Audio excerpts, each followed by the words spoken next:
Here on GameChangers, we're all about helping you stay ahead of pharmacy practice. But why stop at listening? You can earn CE credit for this episode and hundreds more by visiting CEimpact.com and logging into your account or creating a new one. Get credit, get inspired, and make your learning count.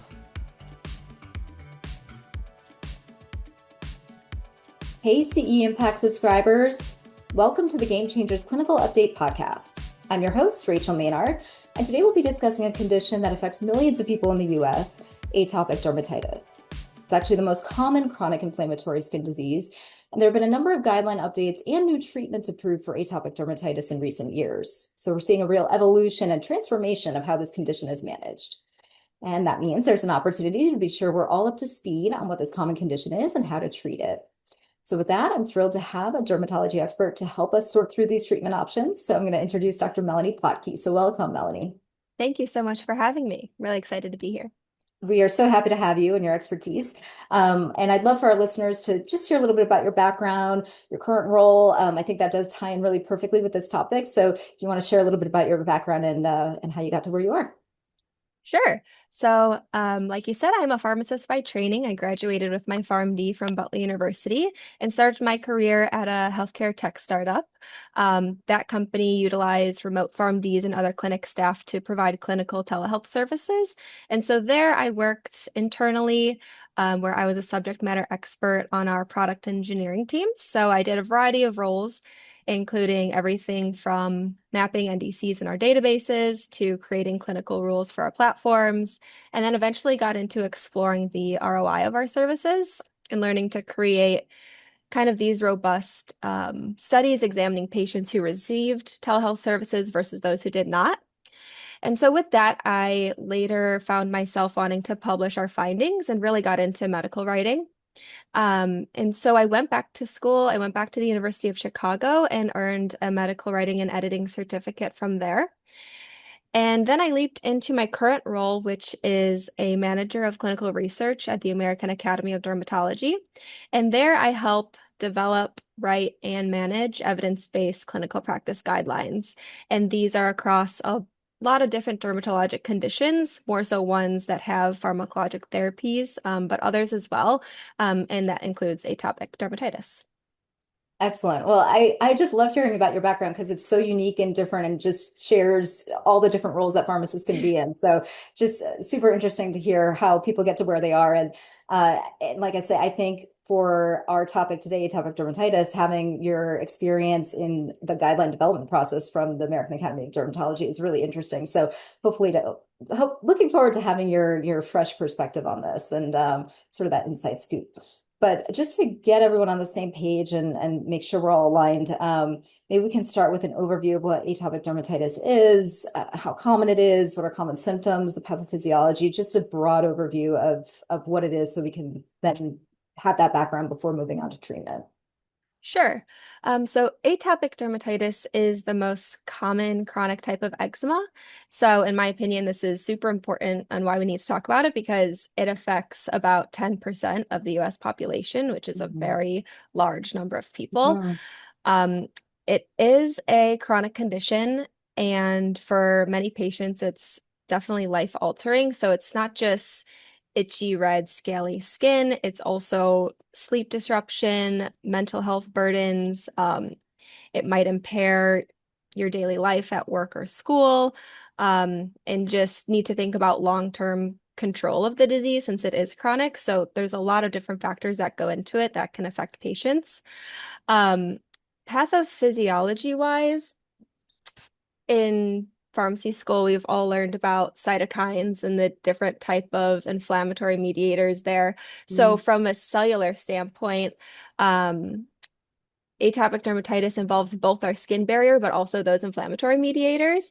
So when we think about cytokines like IL-4, IL-13, IL-31, those are some big ones in atopic dermatitis. And so kind of knowing those names and the roles in the condition is helpful so that when reading guidance documents or clinical practice guidelines, you can kind of connect the reason of why this drug is helping in atopic dermatitis because it is a class effect. For example, IL-4 inhibitors are going to inhibit IL-4 cytokine and therefore prevent that inflammatory effect from happening for patients with Gotcha. atopic dermatitis.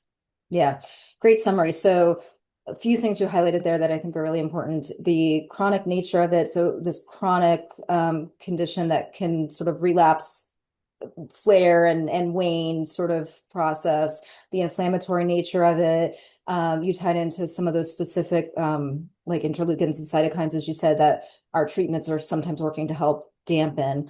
How about you did mention early in your overview about the term eczema, and if you could clarify that, because I do think we hear that term eczema, and for me, I wondered if that was the same interchangeable with atopic dermatitis. Are they the same truly interchangeable terms, or are they slightly different? They're slightly different. Eczema is a little bit bigger of an umbrella that atopic dermatitis falls under. So eczema is really like the holistic view of inflammatory skin conditions, and atopic dermatitis is just the most common that we hear of, which is why it's commonly interchanged, but they are slightly different. I think that's a really important point because, well, for patients and even colleagues, clinicians talking amongst ourselves, I think the term eczema is easier to say, well recognized. It's a term that's easily used, but I think it is important to call out that, as you said, eczema is more of an umbrella term and can also include things like contact dermatitis or other sort of subcategories. So important distinction there, I think. I also like how you called out the fact that it's not just dry skin or, itchy, irritated skin. It is this inflammatory response that does warrant maybe more significant treatment in some cases. It is, exactly. And so now that's why it's kind of like a pivotal point with our recent guidelines, because we're not only just reacting to it, in terms of like doing steroids, or immunosuppressants and kind of reacting to the disease, versus now we're able to push forward with some proactive treatment for long-term control as well. Okay. And thinking about the population, so is there a certain age range where it tends to be more common? Do we see it more in children versus adults, or is it sort of a lifelong, it's chronic, but is it more often identified in children versus adults?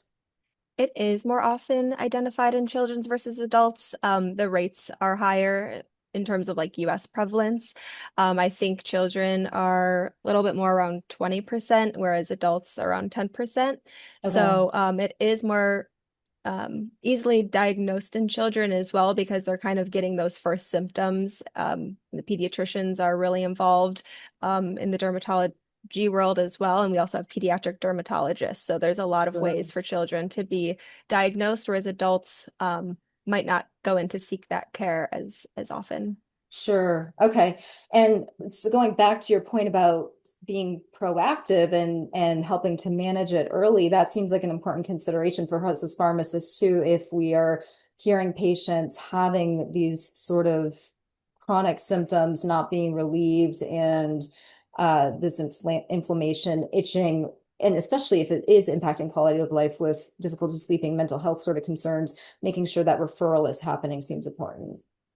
Yes, exactly. So pharmacists have a really important role here, because they can identify when patients are using rescue treatments and cycling through them, or when they're constantly being prescribed high potency steroids, and there might be a time to step in when you notice that. Okay, excellent. And now that we have that foundation, let's sort of move on to the guidelines. And you mentioned that we do have several recent guidelines, I think, from the American Academy of Dermatology. So maybe you can highlight what those guidelines are and what they address in the management of atopic dermatitis, because I was just looking, I was surprised to see that it looked like a few that we can reference. There are a few, and there's been iterations because of how fast moving the pharmacologic manufacturing world is headed right now.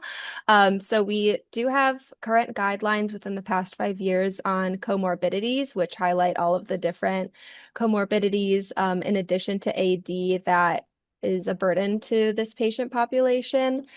We have another guideline, a recent guideline that highlights phototherapy and systemic agents.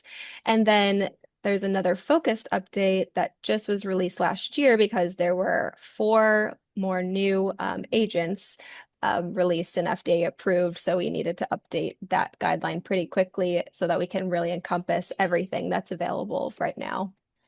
Yeah, and I like how you called out that there are all these new approvals. So as you say, a lot more attention sort of being paid to this area of care, and just being aware where some of these newer therapies fit in is important. So it's actually great to have updated guidelines so we can help put that in perspective for patients too. But I think sort of helping to understand that it's generally split into topical options, topical therapies versus systemic therapies. And when do you think about topical versus systemic in general when you have a patient with atopic dermatitis, just high level? Yeah, so high level, when you think about topicals or moisturizers, you're thinking more about mild disease and the Okay. management of a mild disease. When you're thinking about biologics or systemic medications, you're thinking more about moderate to severe atopic Mhm. dermatitis. Okay. Is there sort of a threshold level of symptoms that patients might be reporting that could cue you into, okay, they may be more likely to have moderate to severe side of things and maybe candidates for systemic therapy? Is there something pharmacists could be listening for? There's quite a few things. So, dermatologists are going to be your friends in this Mm. case because they're going to um, have some of those tools like body surface measurement. Uh-huh. How involved is the body in this? Is it just Uh-huh. one area or your left arm, or is it your whole body? Hmm. So you can also ask patients questions like that. Quality of life is really Hmm. big. So there Hmm. are obviously standardized ways you can measure quality of life, and those happen in the clinical trials of these drugs. But it's really important now so that it's being measured with pretty much every new clinical trial that's coming out. So even asking your patients some quality of life questions can kind of indicate how severe their atopic dermatitis is.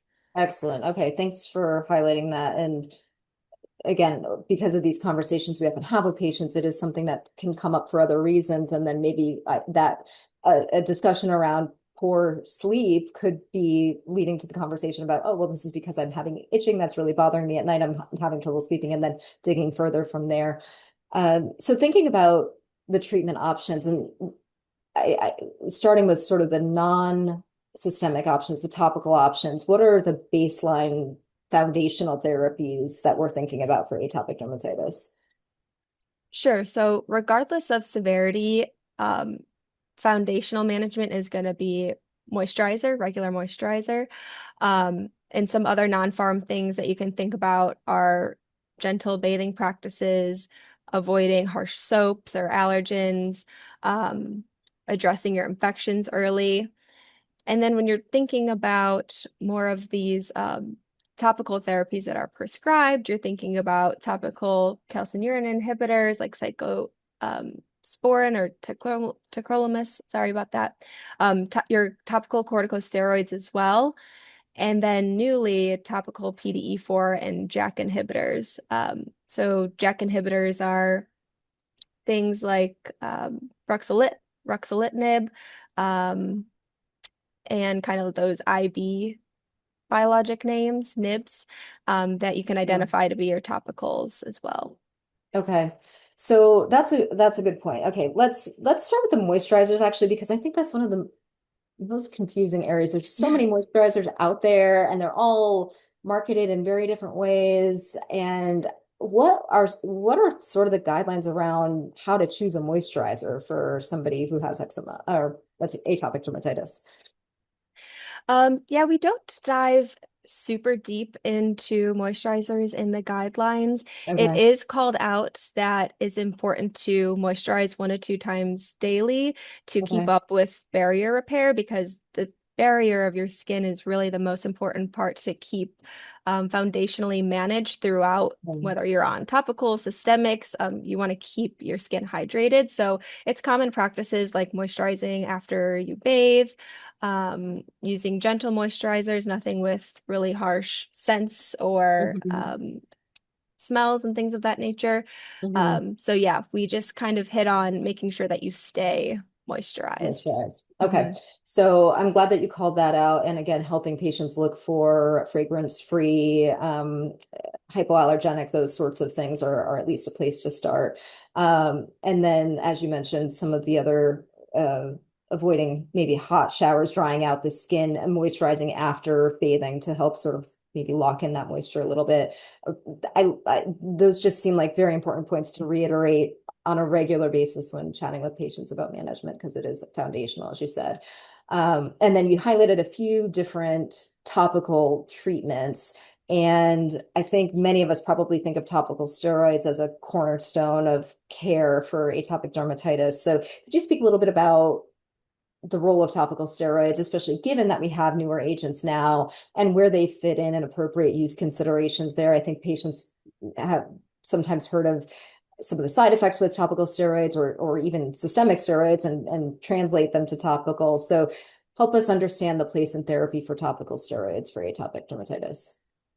Sure. So the most recent topical therapy guidelines do strongly have strong evidence-based recommendations for topical corticosteroids. So they are still a cornerstone of therapy. Whether patients are starting a biologic, their dermatologist often recommends to continue on their corticosteroid. But there are a lot of counseling points, in terms of not staying on them too long, because you can have where your skin starts to become dependent on the corticosteroid. So there are a few counseling points to watch out for, especially in terms of watching your patients on topical corticosteroids and making sure that they're not staying on them for years and years and years. Mm-hmm, mm-hmm. And in terms of using it appropriately, using it on the affected area for the duration of time as educated by your prescriber, but still ensuring that patients feel comfortable using the steroid to achieve relief, right? Like I think that's something patients maybe have heard of the side effects and are concerned, and that steroid phobia is something we want to avoid because, as you said, we want to help bring down the flare if it's occurring, right? Right. And they are kind of considered that rescue therapy. So using them as directed, so applying them always in thin layers once or twice daily is usually the directions applied. Mm-hmm. Um, and yeah, just watching out for those areas on your skin that might be more sensitive, face, groin, folds in your skin, any broken skin or infected skin, you want to kind of stay away or put even a lighter layer on those areas. Okay. And if those areas are affected and maybe require long-term management, is that when you start to think about some of these other topical options, like the topical calcineurin inhibitors or some of the other newer topical products, or is that for more severe sort of cases? Yeah, that can be possible. Up to the dermatologist or allergist or PCP, they may deem that your atopic dermatitis is a little bit more severe and might try that topical JAK inhibitor or topical PDE4 inhibitor before trying systemic. Although if they deem it to be too severe, they might just jump right to the systemic. Mm-hmm, mm-hmm. And I guess the other consideration too with those other options would be cost, because there are newer medications, no generics generally available for some of those. And the thing that comes to mind with some of the topical JAK inhibitors, for example, is that they often have a lot of the box warnings as the oral JAK inhibitors, which can be quite alarming, I think. So how do you help put that in perspective? It is. Their boxed warnings are class-wide, so the same warnings for oral versus topical. So it's part of patient shared decision making, whether Mm-hmm. they are looking into the pros and cons of each medication, including some things like pharmacists can help with, which is going to be cost of the medication, which is, some might say, one of the largest barriers for patients to have Mm-hmm. some of these medications. They are extremely effective as they have strong recommendations for them in our guidelines. However, Okay. if patients don't have access to them, Right. Right. it is tough. So Mm-hmm. there's a thin line between, kind of that shared decision-making process between the patient. They might come to the pharmacist with some questions on cost. They might go to their dermatologist on questions on efficacy, and kind of working together so that the patient can find the best fit for them. Yeah, excellent point. Uh, as you said, it's not going to work if the patient can't afford it. And so Right. that's going to be an important part that pharmacists are going to help play with. Um, uh, in terms of the topical calcineurin inhibitors, so the pimecrolimus, tacrolimus, what is the role of them versus topical steroids? Can you clarify that? Because they are generic and they have been around for a while, and it seems a little murkier where those fit in if you're starting for more mild to moderate condition versus the moderate to severe. Where would you describe those fitting in? Yeah, so the topical calcineurin inhibitors are non-steroidal. So Mhm. if the steroids that patients are using are either ineffective or unsuitable because their doctor doesn't want them on another immunosuppressant of some sort, they might turn to topical calcineurin inhibitors prior to starting any systemic therapy. So they're kind of just like this other option for patients where steroids aren't working or they're just not a good fit. Okay. And so would you sort of put them in the same bucket as the topical PDE4 inhibitors and the topical JAK inhibitors? Are they all sort of options? There's a menu of options that a clinician could choose from? Exactly. Okay. Th with the recent guidelines in atopic dermatitis, this condition is um, expanding in the fact that there are now many options that work versus just maybe like psoriasis or another condition where things are getting better and better and more efficacious and safer as they come Okay. out. Atopic dermatitis has kind of this array of options that Okay. providers can choose from. Okay, that's great to know. And that I think ties back to that shared decision-making process that we need to be aware of when thinking about managing this. So that's a great overview of the topicals. How about the systemics? Moving into that a bit more now, because I think we've seen sort of an explosion of systemic options available, both injectable biologics and then also oral JAK inhibitors.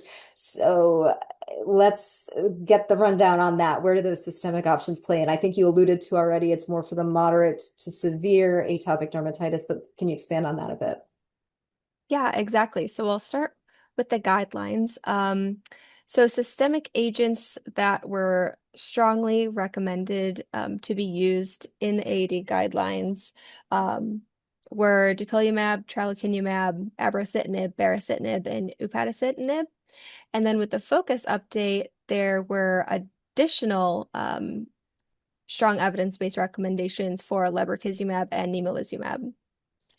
So all of those together to say that we have now oral biologics and systemic biologics via injection that both work. So the oral JAK inhibitors work the same way as I explained, kind of like topically by inhibiting the Janus kinase pathway.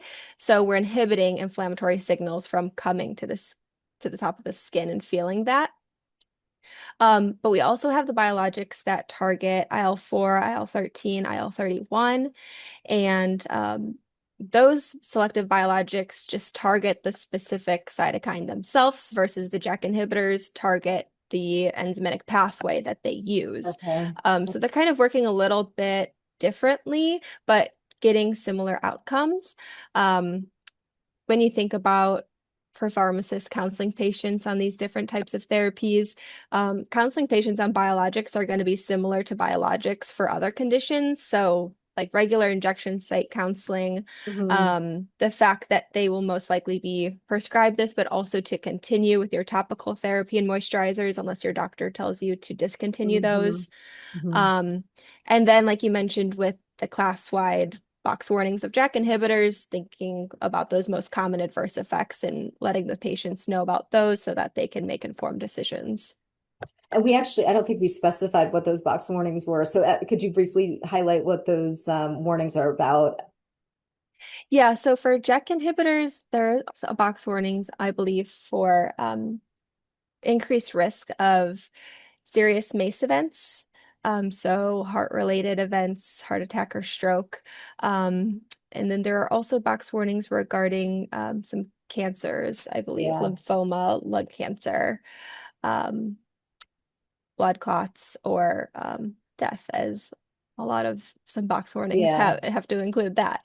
Right. So it's a variety of items in those warnings. However, it's all a part of the shared decision making, because Mm, if this is, maybe a second line to something that hasn't been working before, a patient might weigh those risks and benefits. And mhm. like we said, with the mental health burden, sleep, and these other things that we need to have a fulfilling and productive quality of life, a patient may choose a JAK inhibitor. Yeah, and in general, is there any sort of outside of those warnings with the JAK inhibitors, any other considerations with the interleukin inhibitors or other systemic therapies more broadly that help sort of shape or guide one choice versus another in terms of efficacy or costs, or I guess injectable versus oral is a consideration, but any other sort of key things that we should be aware of to help differentiate? Injectable versus oral is big because that's going to be a patient Hmm. preference, and sometimes that might also be associated with cost. Hmm. Um, some other items might be comorbidities, age, if a patient has any other inflammatory conditions, or cancers, they might stay away from one or Hmm. the other. Hmm. So there's a lot of different patient factors that go into it, like many choices. Sure. But the good thing is that there are many choices for Yep. patients in this condition. So if one doesn't work, you most likely have the option of trying a Yeah. different drug. Yep. Great point. You highlighted age there. Is there any preference one way or another in the guidelines in terms of which options? We talked about this being a common issue in pediatric patients. Are any preferred for children over others, or is that also just part of the general shared decision-making process?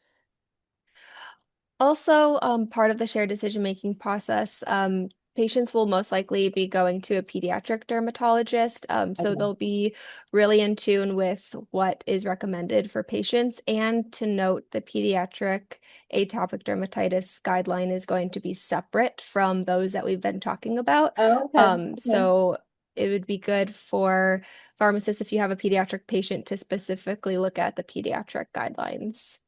So, in terms of, we touched on before the idea of being proactive and that some patients may go to a systemic option perhaps earlier than in the past. Would you say that's the case? Are more people with moderate to severe atopic dermatitis starting out with a systemic therapy in addition to a topical, perhaps? Or how are we thinking about that initial diagnosis and presentation and how that ties into what level of treatment you'd be going for?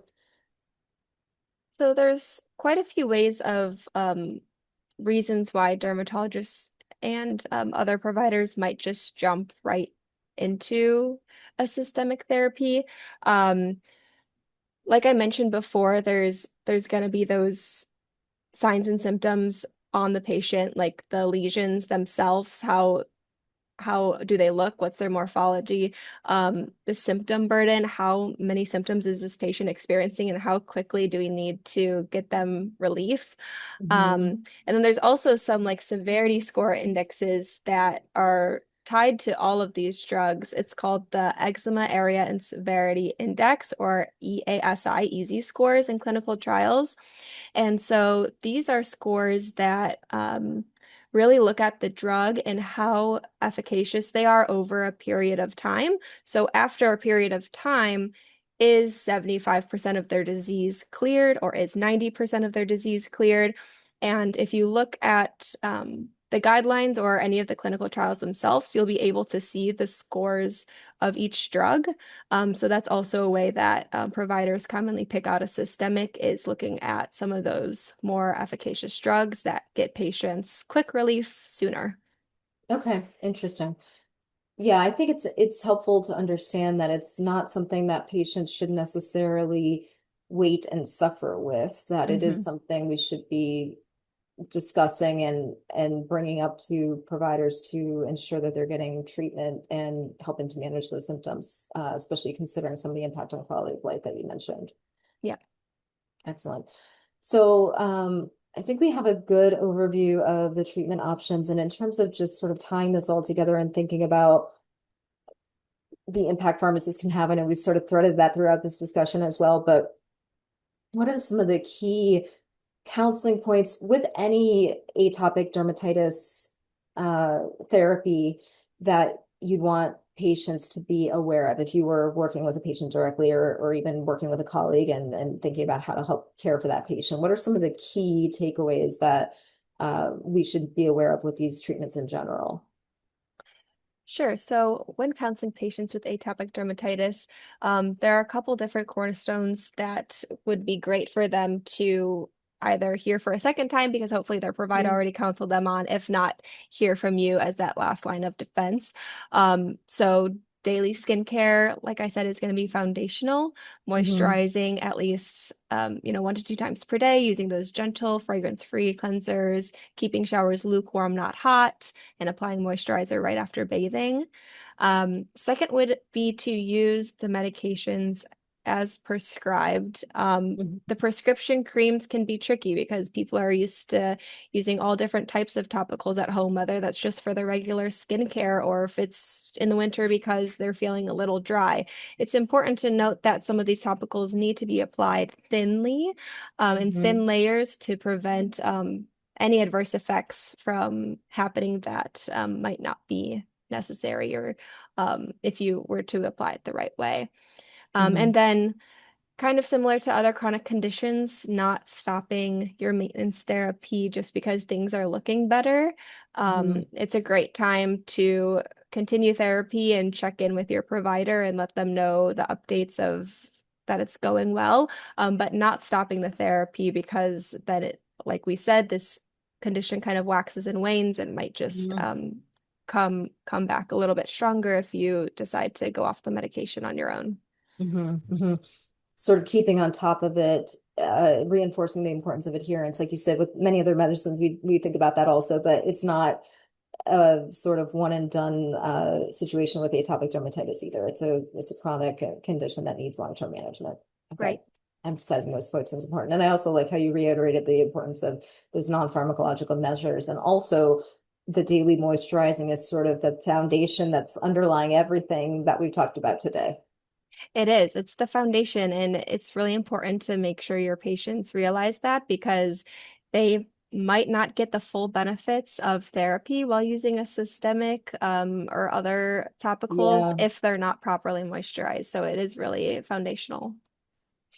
Great point to call out that you could be spending a lot of money on another another treatment Yes. and not using your moisturizer and getting the most benefit. So really important point to call out. Any other key points or barriers that you see patients having with atopic dermatitis management that pharmacists can help overcome outside of the adherence consideration? I think that one is super important. Anything else that comes to mind?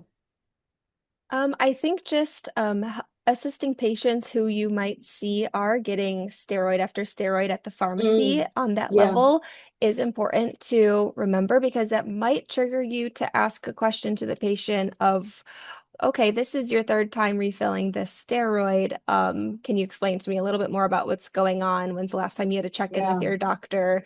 When's the last time you saw your dermatologist, et cetera, just to make sure that they're not sticking these band-aids on that aren't going to help them long term. Great point. Being alert for that. And especially if it's a higher potency steroid and it's also thinking about how often they're refilling it or what extent they're using it. Those sorts of questions I think could come up in that conversation too. Great point. All right. Well, Melanie, this has been a great discussion. To wrap up, this is our Game Changers podcast. So we always wrap up by asking, what do you see as the game changer with this topic? And what would you want our listeners to walk away with today? Sure. So if I had to sum up the biggest game changer, it's that we as providers now treat atopic dermatitis as a disease with this proactive management that deserves long-term attention. It's not Mhm. just a short course of rescue therapy during flares. Um, and pharmacists are definitely central to making that model work because we can catch when a patient is not doing that proactive management. Mhm. Um, so I'd encourage pharmacists and other providers to continue to read updated guidelines as they come out, stay current on emerging therapies. As we noted, 4 more therapies just came out in our focused update. So it is important to stay on top of all of these options that we have for our patients. Absolutely. Great summary. And like I say, I really appreciate that the guidelines have been updated to address some of these newer therapies, because often there's that gap between those therapies being approved and not necessarily knowing where they might fit into practice. So definitely the American Academy of Dermatology has all of those guideline summaries on their website, and they're pretty easy to find. So it's a great resource additional to keep learning, as you said, and help stay on top of some of that. Thank you so much, Melanie, for your time. Really appreciate it. And your expertise has been wonderful here. Thank you. Of course. Thank you so much. So listeners, be sure to claim your CE credit for this episode of Game Changers by logging in at CEimpact.com. And as always, have a great week and keep learning. I can't wait to dig into another game-changing topic with you all next week.